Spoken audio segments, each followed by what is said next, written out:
নমস্কাৰ বন্ধু বান্ধৱীসকল আপোনালোক সকলোকে পুনৰবাৰ টিপছ অসম ইউটিউব চেনেলটোলৈ স্বাগতম জনাইছো বন্ধু বান্ধৱীসকল এই ভিডিঅটো আপোনালোকৰ বাবে অতি গুৰুত্বপূৰ্ণ হ'বলৈ গৈ আছে কিয়নো এই ভিডিঅটোত মই আপোনালোকক জনাম যে মাত্ৰ 5টা লোকেল কুকুৰা পালন কৰি আপোনালোকে কেনেকৈ প্ৰায় 11 পৰা 12000 টকা উপাৰ্জন কৰিব পাৰিব সেই বিষয়ে এই ভিডিঅটো আপোনালোকে প্ৰথমৰ পৰা শেষলৈ ভালকৈ চাব আৰু যদি আপোনালোকে এই চেনেলটোত প্ৰথমবাৰ আহিছে তেনেহলে চেনেলটো সাবস্ক্ৰাইব কৰি ওচৰতে থকা বেল ঘণ্টিটো প্ৰেছ কৰি দিব এই ভিডিঅটো সেইসকল লোকৰ বাবেহে যিসকলে কুকুৰা পালন কৰিম বুলি ভাবি আছে কিন্তু টকাৰ অভাৱৰ বাবে কুকুৰা পালন কৰিব পৰা নাই চাওক বন্ধু বান্ধৱীসকল কুকুৰা পালন হৈছে এনেকুৱা এটা কাম বা এনেকুৱা এটা ব্যৱসায় যিটো কাম বা ব্যৱসায় আপোনালোকে একেবাৰে কম খৰচত আৰম্ভ কৰিব পাৰে মানে একেবাৰে কম মূলধনৰে আৰম্ভ কৰিব পাৰে মই আপোনালোকক আগতেও বহুবাৰ জনাইছো যে যদি আপোনালোকে প্ৰথমবাৰ কুকুৰা পালন কৰিব বিচাৰে তেনেহলে প্ৰথম অৱস্থাত আপোনালোকে বেছিকৈ কুকুৰা লৈ ফাৰ্ম নকৰিব আপোনালোকে কম কুকুৰাৰে ফাৰ্ম কৰিব যদি আপোনালোকে কম কুকুৰাৰে ফাৰ্ম কৰে তেতিয়া আপোনালোকক মূলধনো বেছিকৈ প্ৰয়োজন নহব আপোনালোকে কম মূলধনৰে কুকুৰা ফাৰ্ম আৰম্ভ কৰিব পাৰিব লগতে আপোনালোকে যথেষ্টখিনি কথা শিকিব পাৰিব যাৰ বাবে আপোনালোকৰ অভিজ্ঞতা বাঢ়িব আৰু আগন্তুক দিনবোৰত যদি আপোনালোকে কুকুৰাৰ সংখ্যা বঢ়াব বিচাৰে তেতিয়া সেইখিনি আপোনাক সহায় কৰিব কুকুৰাবোৰ বিক্ৰী কৰিবৰ কাৰণে আপোনালোকৰ একো অসুবিধা নহব কুকুৰাবোৰক পোহপাল দিবলৈ একো অসুবিধা নহব কুকুৰাবোৰক কোনখিনি সময়ত কি ভ্যাকচিন দিব লাগে কি দৰব দিব লাগে কি বেমাৰ হলে কি দৰব দিব লাগে এই গোটেই কথাখিনি যেতিয়া আপোনালোকে কম কুকুৰাৰে ফাৰ্ম কৰি শিকি লব তেতিয়া পাছলৈ আপোনালোকে কুকুৰাৰ সংখ্যা যিমান বৃদ্ধি কৰিলে আপোনালোকৰ একো অসুবিধা নহব এতিয়া মই আপোনালোকক জনাম যে মাত্ৰ 5টা লোকেল কুকুৰা পালন কৰি আপোনালোকে কেনেকৈ প্ৰায় 11 পৰা 12000 টকা উপাৰ্জন কৰিব পাৰিব সেই বিষয়ে ইয়াৰ বাবে আপোনালোকে 4 জনী মাইকী কুকুৰা ক্ৰয় কৰিব লাগিব আৰু এটা মতা কুকুৰা ক্ৰয় কৰিব লাগিব আপোনালোকে যদি 3 মাহৰ মাইকী কুকুৰা 4 জনী মান ক্ৰয় কৰে আৰু এটা মতা কুকুৰা ক্ৰয় কৰে তেতিয়া মাইকী কুকুৰা কেইজনীয়ে প্ৰায় 2 মাহ মান পোহপাল দিয়াৰ পাছত কণী দিয়া আৰম্ভ কৰিব আপোনালোকে যদি 3 মাহৰ কুকুৰা ক্ৰয় কৰে তেতিয়া প্ৰায় 5 মাহৰ পৰা লোকেল কুকুৰাবোৰে কণী দিয়া আৰম্ভ কৰিব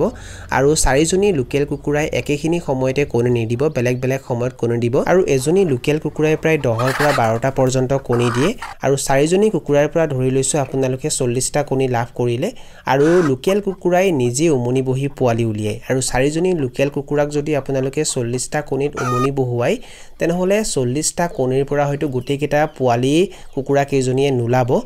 প্ৰায় হয়তো 35টা মান পোৱালি উলাব 5টা কণী বেয়া হৈছে বুলি ধৰি লৈছো 35টা পোৱালি যেতিয়া উলাব তেতিয়া এই পোৱালি কেইটাক আপোনালোকে কেইদিন মান প্ৰিষ্টাটাৰ দানা খাবলৈ দিব লোকেল কুকুৰাৰ কাৰণে যেটো প্ৰিষ্টাটাৰ দানা আহে হেতু আপোনালোকে খাবলৈ দিব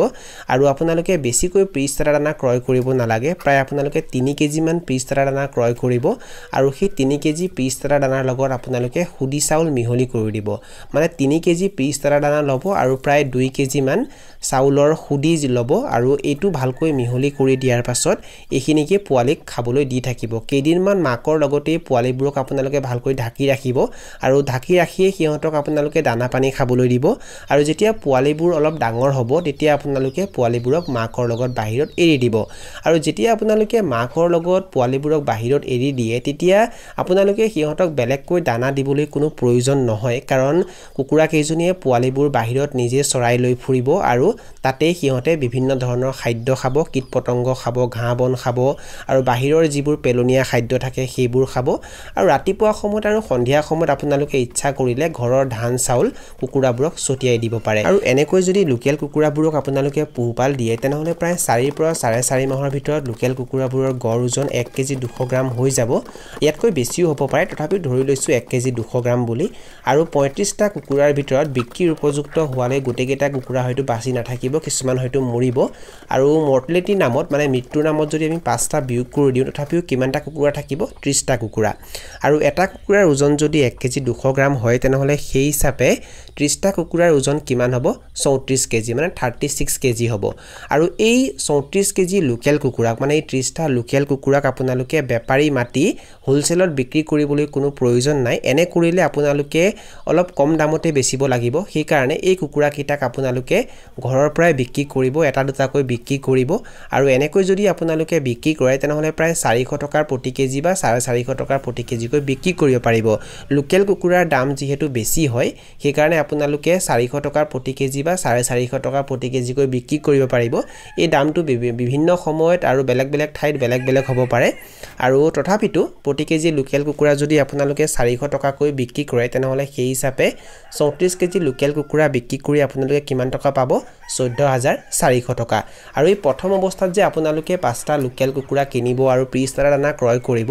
এইখিনিৰ নামত খৰচ ধৰি লৈছো মানে ইনভেষ্টমেন্ট ধৰি লৈছো 3000 টকা আৰু 14400 টকাৰ পৰা যদি 3000 টকা বিয়োগ কৰি দিও এটা কিমান থাকিব 11400 টকা মানে মাত্ৰ 5টা লোকেল কুকুৰা পালন কৰি আপোনালোকে কিমান টকা উপাৰ্জন কৰিব পাৰিব প্ৰায় 11400 টকা বন্ধু বান্ধৱীসকল এই 5টা লোকেল কুকুৰা যে আপোনালোকে পালন কৰিব এই কুকুৰা পালন কৰি থাকোতে আপোনালোকে যথেষ্টখিনি কথা শিকিবলৈ চেষ্টা কৰিব কুকুৰাবোৰক আপোনালোকে ভালকৈ পালন কৰিব কুকুৰাবোৰৰ মাজত কি বেমাৰ আজাৰ হয় হেতু আপোনালোকে ভালকৈ লক্ষ্য ৰাখিব কি বেমাৰ হলে কি দৰব দিব লাগে কুকুৰাবোৰক কোনখিনি সময়ত কি ভ্যাকচিন দিব লাগে লগতে কুকুৰাবোৰক ক'ত বিক্ৰী কৰিব লাগে কেনেকৈ বিক্ৰী কৰিব লাগে কুকুৰাবোৰক ক'ত বিক্ৰী কৰিলে বেছিকৈ লাভ হয় এই গোটেইখিনি কথা আপোনালোকে